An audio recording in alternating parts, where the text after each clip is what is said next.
Cooks is made possible through the generous support of G's Hot Dog Cafe, home of the Chicago Dog.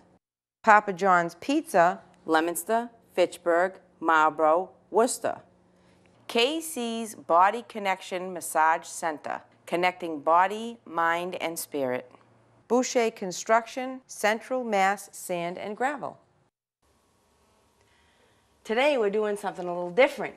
It's St. Patrick's Day, so we're doing corned beef and cabbage. Stay tuned.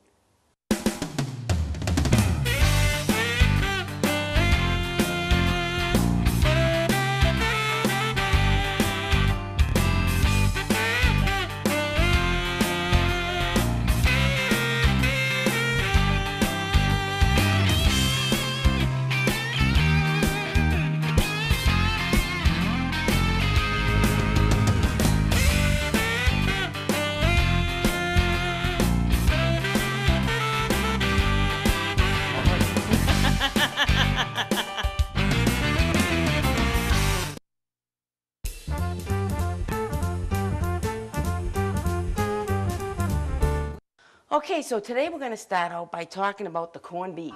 I bought the flat cut gray corned beef.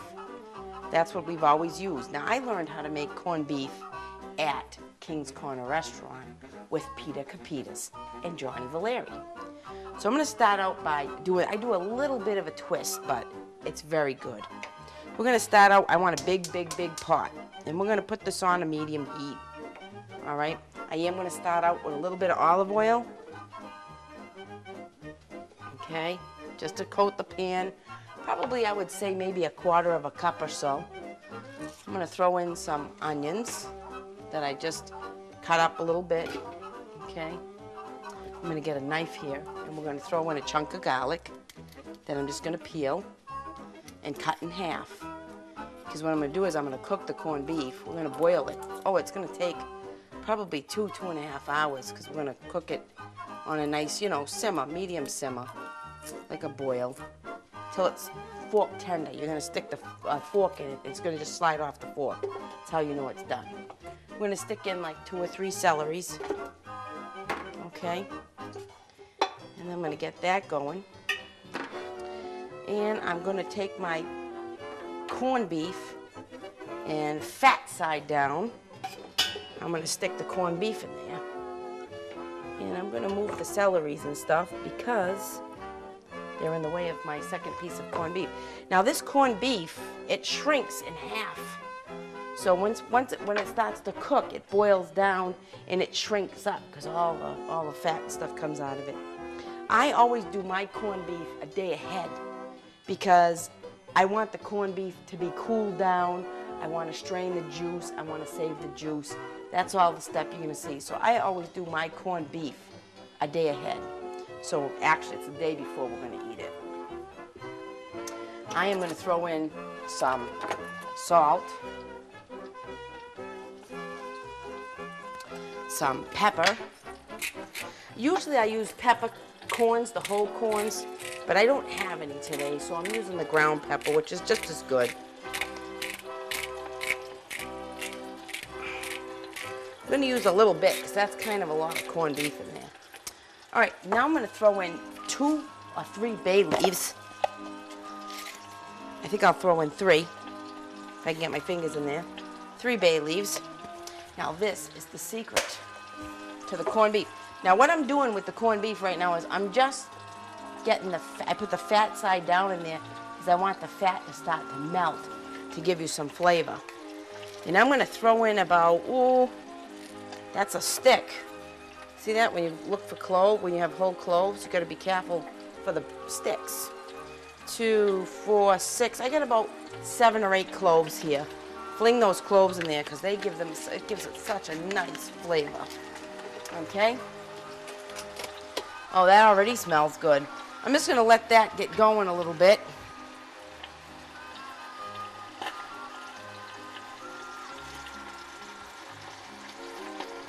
I'm not actually going to cook this. I'm just going to let this melt down a little bit, and then we're going to throw water in here, and we're going to bump it up to high and bring it to a boil.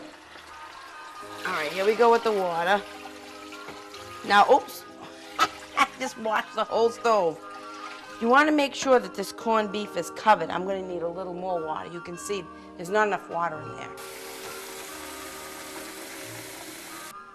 All right, so now what I'm going to do is I'm just going to pour the rest of this in here. I'm going to bring it to about halfway, just like that.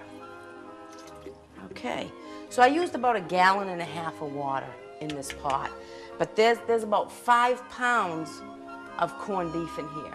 So I have a little bit of oil, about 1/4 cup, 5 pounds of corned beef, about 8 cloves, an onion cut in half, 2 pieces of celery cut in half, and a clove of garlic cut in half.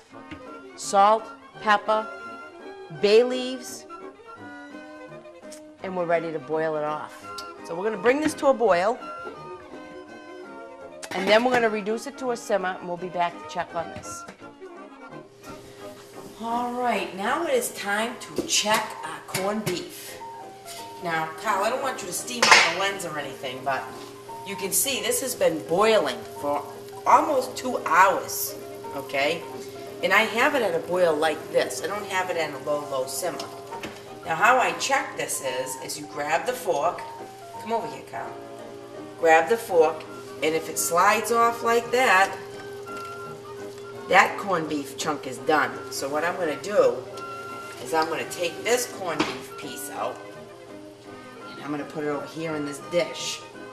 I'm going to check this other one, which is still a little bit tight. So I think it's going to be okay. Yeah, maybe I'll give that one a few more minutes. So what I'm going to do is I'm going to give this about another 10 minutes. This one's all set. Now, if you look at this, all this fat is going to be able to be trimmed off because it's going to get nice and cool, and it's going to firm up. So when we slice it, it won't shred into pieces. So what I'm going to do is like I said, I'm going to give this another 15 minutes. And then I'm just going to shut this off, let everything cool down.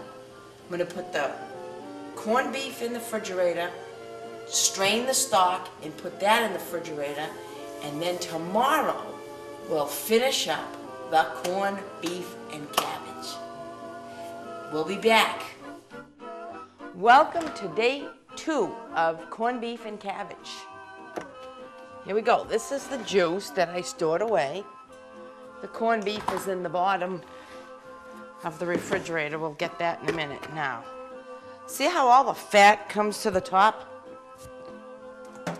That's why I like to do things ahead of time too, because if you're trying to watch fat, this is it. You don't need this. I'm going to put this in this colander for now. Bring it over to the sink and dump it out. Okay, so we're going to scrape that off. I want to get all this fat out because I don't want this fat in there. There we go. We're going to have fat-free corned beef juice. Isn't that nice? All right. I cooked the corned beef about 2 hours, 2.5 hours by the time it was finished. Both pieces. So the best way to do, excuse me for being so loud, the best way to do the corned beef is to take the fork and stick it in and make sure it can come off nice and easy. Now the next thing I'm going to do is I'm going to strain this juice because we have cloves in there and all kinds of bay leaves, and so I'm going to cover the strainer up with just a regular paper towel because it'll catch everything I want it to. And I'm just going to pour it right in there. Okay. I'm just going to lift up this edge again. See, where I'm straining, everything is still in the bottom of this pot. So what I'm going to do see, that's a big onion. I don't want that in there. There we go. Now we'll just dump the rest of this in. I'm not going to use all of it, so I might just leave the stuff on the bottom in there, which is just the celery and the leftover onions. And that should take care of us right there. I'm pretty sure. I'll just go with a little more. That's it. I don't want to get the cloves in there especially. There we go. Now that should be good. Okay. Now, basically what you're going to do at this point, and what I like to do, is I put this on the stove. First I'm going to season this with a little bit of salt. Okay. Okay, a little more, just like that. We're gonna put this on the stove, like this, and I'm gonna put it on high, and I'm gonna cover it. Now, the first vegetable I'm gonna throw in is carrots. You can use turnips, or you could use a squash if you like a squash better. I'm gonna use carrots. Cut off the ends.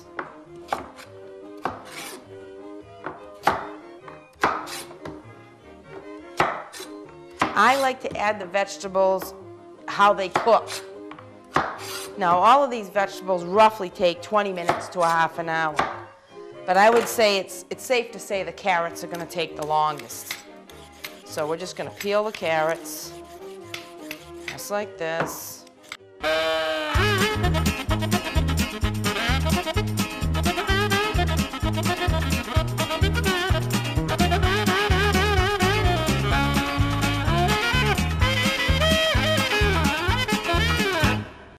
Okay.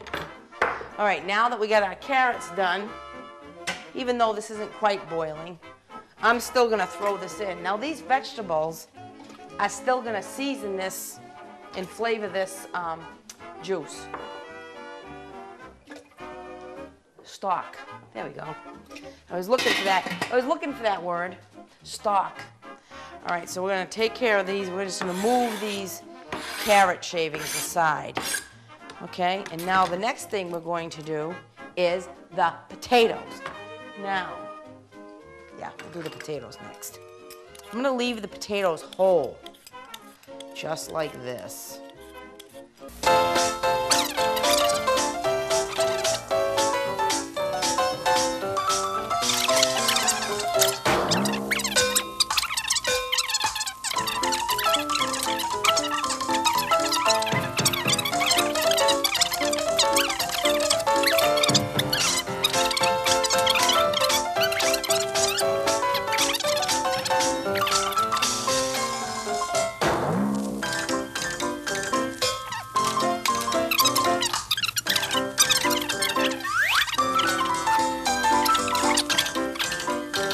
Go.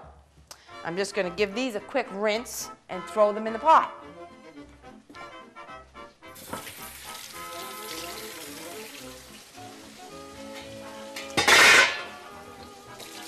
Okay, now while Carl is standing there, I'm going to season this again because these vegetables are going to absorb all that salt. So we're going to put a little bit of granulated garlic in there, give it a little bit of a... That's my Italian twist, the garlic, okay? And we're gonna throw in some more pepper because I can never open these stupid pepper cans. I wanna have a little bit of spices in there, okay? And that's what we're gonna throw, and I am gonna throw in some parsley right over here. Excuse me, Carl. Boy, am I getting in the way today, huh? Here we go. Now I'm gonna bring that up to a boil.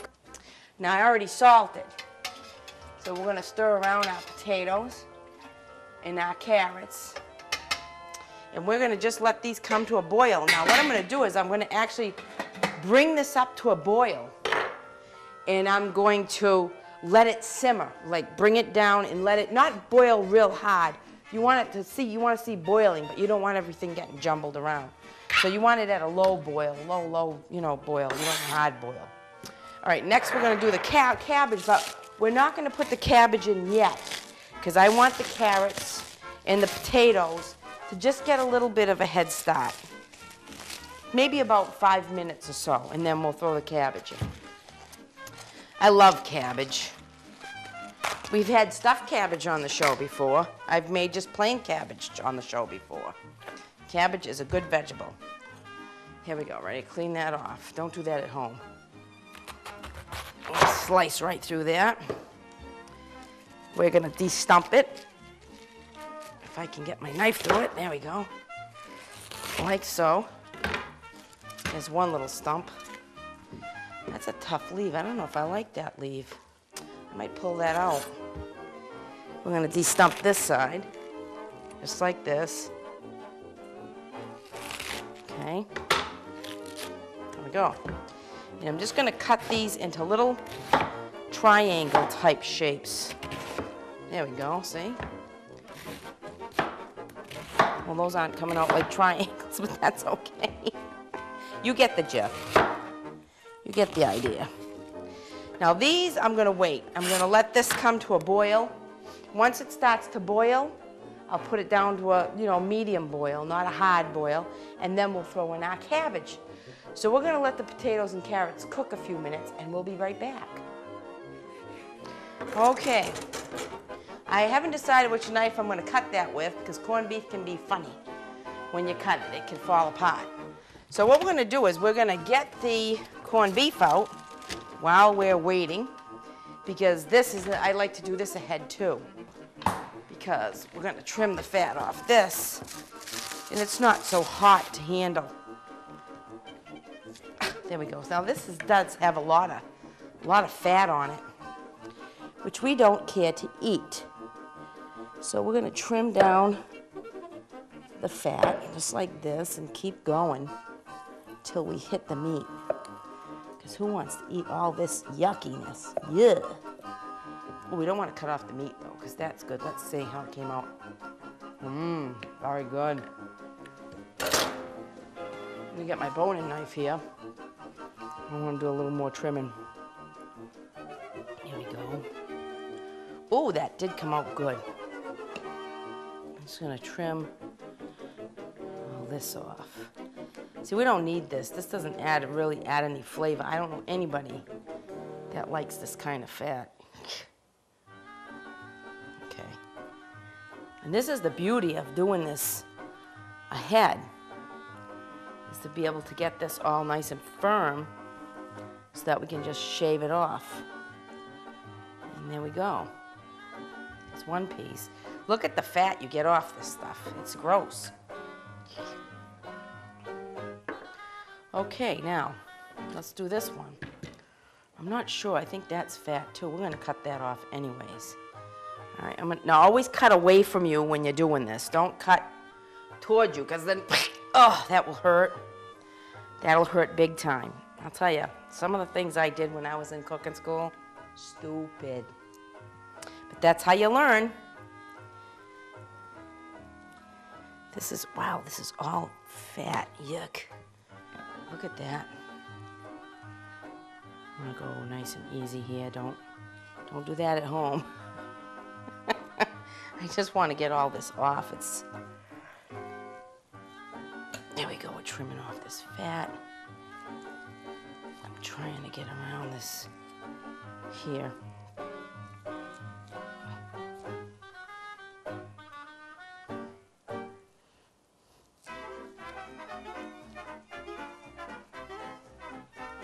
Okay, we're almost there.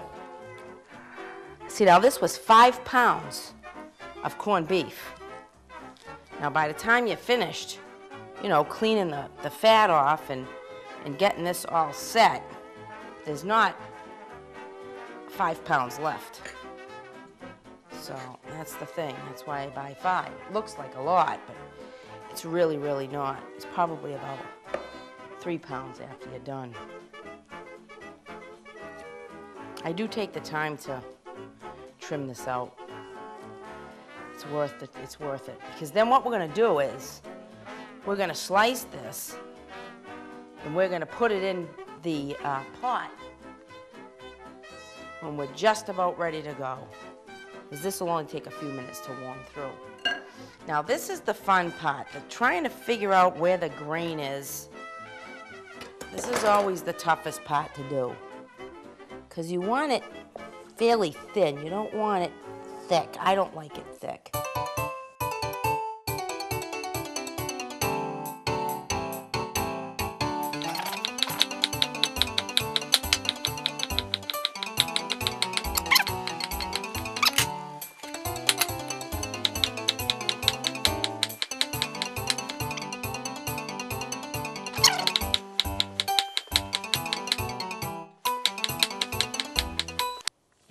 There we go.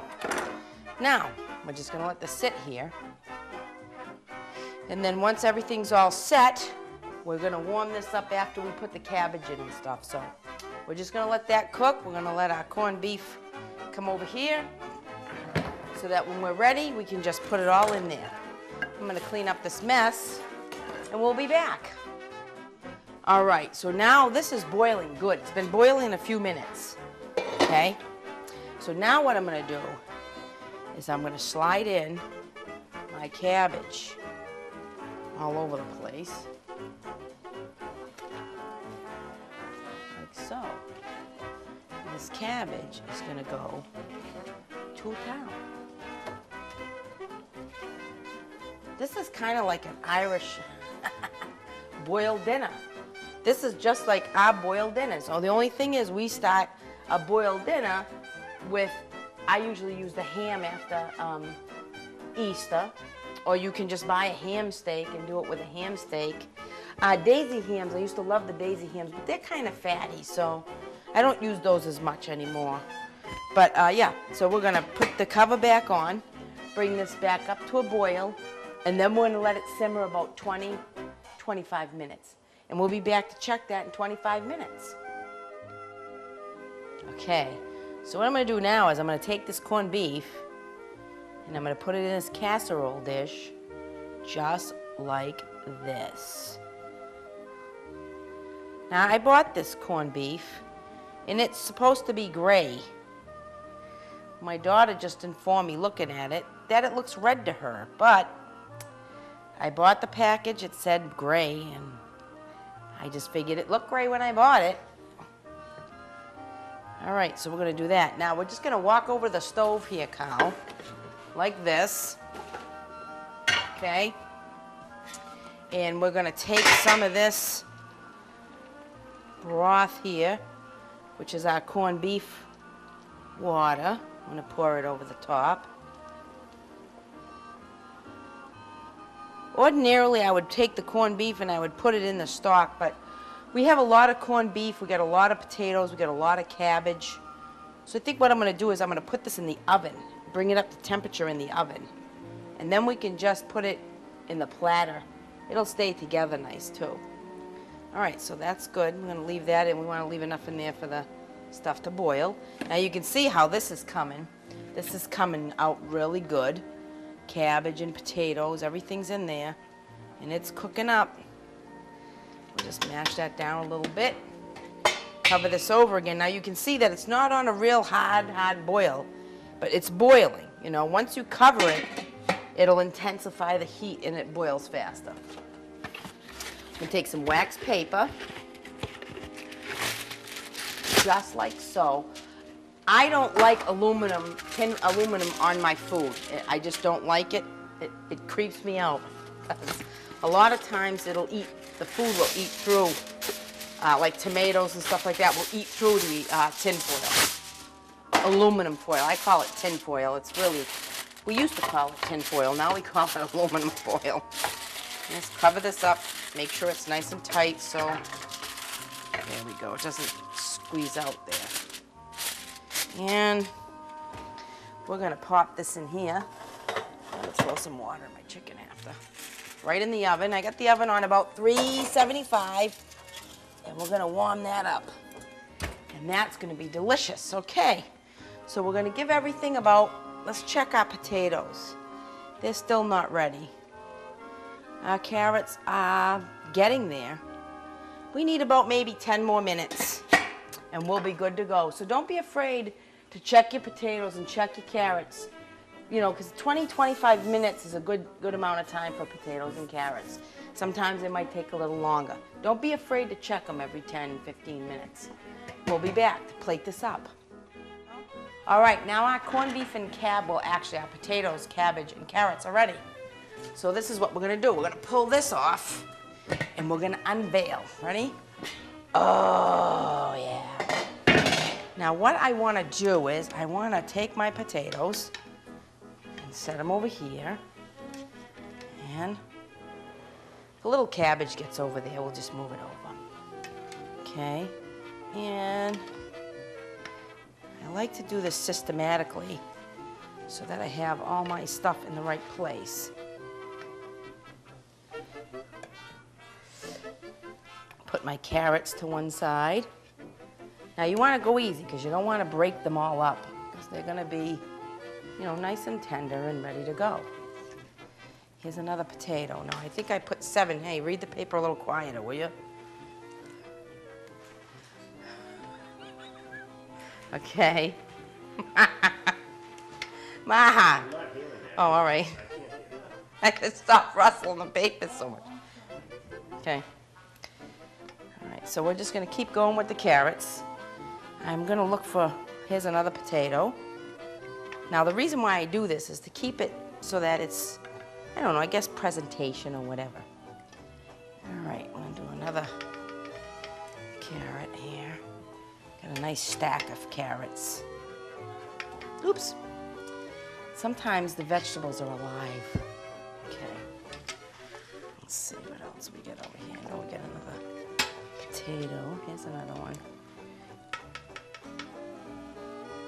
Okay. Now we're gonna take, oh, here's another one. Gee, how many potatoes did I put in here? There we go. And another carrot. I must have been thinking we have an army here tonight. Ow! This can be hot, so be careful. Don't burn yourself like I am. All right, so now we should be ready for the cabbage. Now the cabbage, I'm just gonna put right over here. I'm just gonna make a nice big bed of cabbage. Like this.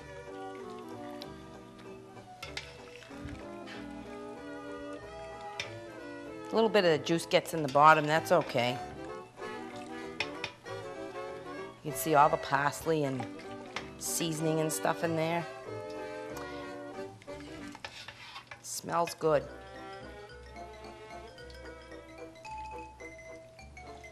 Okay. That's good enough, I think, for the cabbage. There's a little more in there, but that's okay. We're gonna put this up here, and I'm going to grab my corned beef. We're gonna set this up here like this. And then we're gonna take this off. Oh yeah, oh, this smells so good. I love the way corned beef and cabbage smells. It's delicious. And we're gonna just lay that right across the top. We'll use these nice big slices back here too. Oh yeah. Ow, very hot, very, very hot.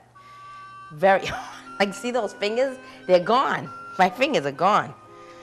Okay, so there we go. Okay, have to try the corned beef. It's delicious. Okay, I'm gonna bring this over to the table and we're gonna feast. This is my corned beef and cabbage. Thank you for watching Tina Cooks, and have a good night. I have company tonight. I have Jordan, and this is a beautiful little baby. Say, Jordan, say hi. Say hello, Kai. Go ahead, serve Andy. Happy St. Patty's Day. Happy St. Patty's Day. Who said I can't cook Irish? That's what I made the corned beef and cabbage for. My little Irish future son-in-law. Say hello.